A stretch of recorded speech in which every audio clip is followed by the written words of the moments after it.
دادا لگائیں وہ مردود کے کہہ رہا ہے کہ اللہ کے بعد اگر کوئی ہستی ہے تو وہ نواز شریف. میرے سامنے کوئی اس طرح کی بات کرتا اور میں مسلح ہوتا تو میں شاید گولی مار دیتا.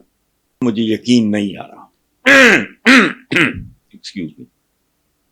کامران خلیل فرام پشاور وہ کہتے ہیں جمعیت العلماء اسلام فیک ہے.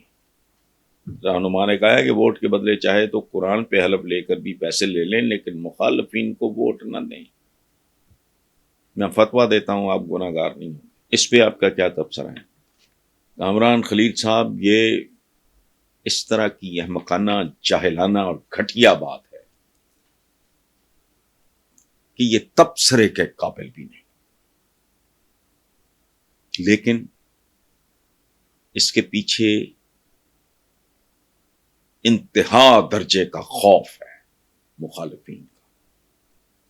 اس سے زیادہ کچھ نہیں. اس کے اندر نہ اخلاقیات ہے، نہ اسلامیات ہے، نہ انسانیت ہے. یہ ایک ڈسپریٹ آدمی کی، جیسا میں ایک آدمی کو دیکھ رہا تھا، میرے سامنے کوئی اس طرح کی بات کرتا اور میں مسلح ہوتا تو میں شاید گولی مار دیتا. یہ سوشل میڈیا پہ مجھے کسی نے دکھایا. میرے پاس تو سیل فون نہیں ہوتا. ایک نے نہیں، دو نے نہیں، کئی لوگوں نے یہ مجھے بتایا کہ وہ کہہ رہے ہیں کہ دادا لگائیں وہ مردود کے کہہ رہا ہے کہ اللہ کے بعد اگر کوئی ہستی ہے تو وہ نواز شریف ہے. اب جس ملک میں ایسے لعنتی کاذب پائے جاتے ہیں، اللہ کے بعد اگر کوئی ہستی ہے، اللہ تو ہستی بھی نہیں، پتہ نہیں کیا ہے. کوئی تو ہے جو نظام ہستی چلا رہا ہے، وہی خدا ہے. اس کی تو بندہ وہ ہیں تو وہ ہمارے آقا ہیں، نبی پاک ہیں، آخری پیغمبر ہیں. لیکن ایسا مردود بھی اس معاشرے میں جب مجھے کسی نے دکھایا، بتایا تو پہلے تو مجھے یقین نہیں آیا. جب دکھایا تو میں اس کا حلیہ دیکھ کے میں نے کہا نا، اگر میں مسلح ہوتا اور اچانک میرے سامنے وہ یہ بات کر دیتا، اب کرے تو شاید میں برداشت کر لوں، چونکہ میں وہ جھٹکا اچانک کرے تو میرے پاس اسلحہ ہو تو میں تو بس ہی گولی مار دوں اس کو. اتنا غلیظ، اتنا مکروہ آدمی. لیکن یہاں تو ایسے بھی پائے جاتے ہیں، تو چھوڑیں، دفع کریں.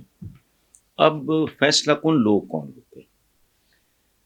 پیغمبروں کے بعد وہ ہوتے ہیں اہل فکر، اہل دانش، اور ان سے بھی آگے ہوتے ہیں سائنسدان.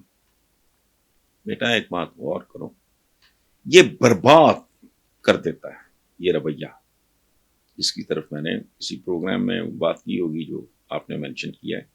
ایک بات یاد رکھنا، یہ انٹرٹینرز جو ہیں، وہ چاہے کسی بھی قسم کا، چاہے وہ سرکس میں وہ کیا موت کے کنویں میں موٹر سائیکل چلانا والا ہو، ریسنگ میں ہو، بڑا کچھ بھی نہیں، یہ انٹرٹین کرتے ہیں. فنشڈ.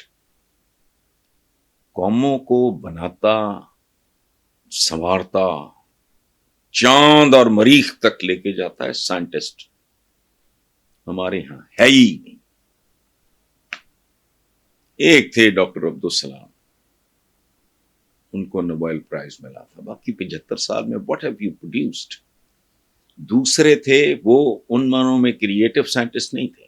ڈاکٹر عبدالقدیر خان میرے بڑے بھائیوں کی طرح تھے، میرا ان سے بہت پیار تھا، اور وہ اس بات سے ایگری کیا کرتے تھے.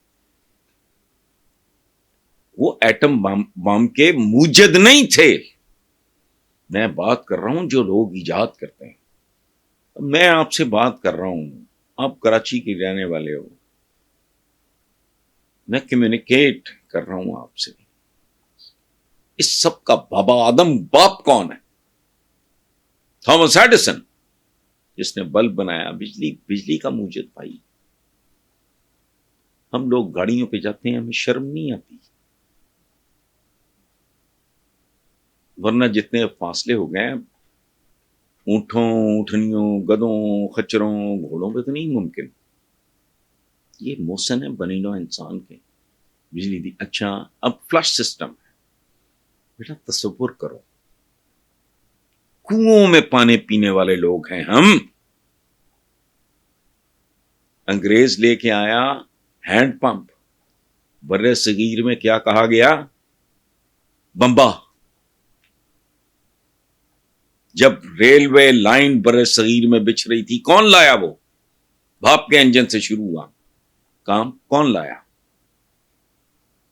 آج دیکھو ان چیزوں کے بغیر زندگی نہیں ہے. تو بر صغیر کے جاہل لوگ ہم جیسے مجھ جیسے کہہ رہے تھے کہ جب ریلوے کی پٹڑیاں وہاں سے شروع ہوا نا کام, تو بر صغیر پورا پاکستان کا تو اس وقت کو نام و نشان ہی نہیں تھا. زبان زد عام ہندوؤں مسلمان سکھوں میں سارا یہ تھا کہ ایک فرنگی گورا برطانوی لوہے کے پٹے ڈال رہا ہے تاکہ ہماری زمین کو گھسیٹ کے لے جائے. یہ اوقات ہے. یہ ہماری پوری زندگی, میں نے کہا بیٹا کہ یہ پلس سسٹم سے گاڑیاں, کاریں, فیول, عرب ورلڈ کے پاس جتنا پیسہ ہے کہاں سے آیا ہے؟ تیل کی دولت. تیل کی دولت کس نے ڈسکور کی؟ میرے آپ جیسوں کے لیے وہ کیچڑ تھا, گارا تھا. جو مڈل ایسٹ میں جو یا باقی جن ملکوں سے پیٹرول وغیرہ پیٹرولیم کی جتنی وہ کون ہے؟ ایم آر آئی مشین اس وقت شرم نہیں آتی کہ کسی یہودی نے تو نہیں بنائے جب ماں بیمار ہو تو اس کا ٹیسٹ کرانے کے لیے. کوئی اور تو چھوڑو آپ, یہ وہ جو ایکس رے مشین, ہڈی ٹوٹی ہے, کہاں سے ٹوٹی ہے, کتنی ٹوٹی ہے, فلانا. ہمارے پلے کچھ بھی نہیں ہے. ہم ادھار کی اور لنڈے کی زندگی جی رہے ہیں. تو آپ نے کہا نا کتنا خطرناک ہوگا. یہ خطرناک کی آخری سٹیج ہے. ہل چلانے والے لوگ تھے ہم, ٹریکٹر دیا انہوں نے. اور جب شروع میں پاکستان ٹریکٹر میں آیا ٹریکٹر, تو کہہ رہے تھے یہ زمینیں جلا دے گا, یہ ہمارے خلاف سازش. اتنا بھس بھرا ہوا ہے ہمارے کھوپڑیوں میں. آپ کو پتا ہے پاکستان میں ایوریج ییلڈ کیا تھی؟ 1 ایکڑ میں میکسیمم گندم کتنی پیدا ہوتی تھی؟ اس کو کئی گنا بڑھا دیا. کس نے؟ ٹیکنالوجی نے. او بھائی عزت کرو سائنٹسٹ وغیرہ کی. اور آخری بات میں آپ کو بتاؤں, وہ اپنے کھلاڑیوں کو, ایکٹروں کو, مسخروں کو, کامیڈینز کو گلوریفائی کرتے ہیں, فٹ بالرز کو تو فلانا ٹمکانا, وہ ساکر کا. کیوں؟ تاکہ ہم جیسے جو چول ہیں نا ان کی اولادیں اس طرف جائیں. کبھی سنا کہ وہ کون تھا جس نے خلا میں ٹماٹر اگائے, فصل بھی آ گئی نیچے؟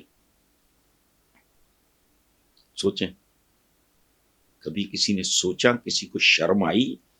ہمارے ہاں اتنی گوگڑے نکال کے تو تبلیغیں کرتے ہیں, سمجھ نہیں آئی. چاند پہ چلے گئے اور وہاں وہ بلاکس یا بریکس جو بھی کہنے بننی شروع ہو گئی ہیں جو وہاں تعمیرات میں استعمال ہوں گی, اور ہم کمی بھی نہیں رہیں گے. ہم ان کی کالونی ہوں گے.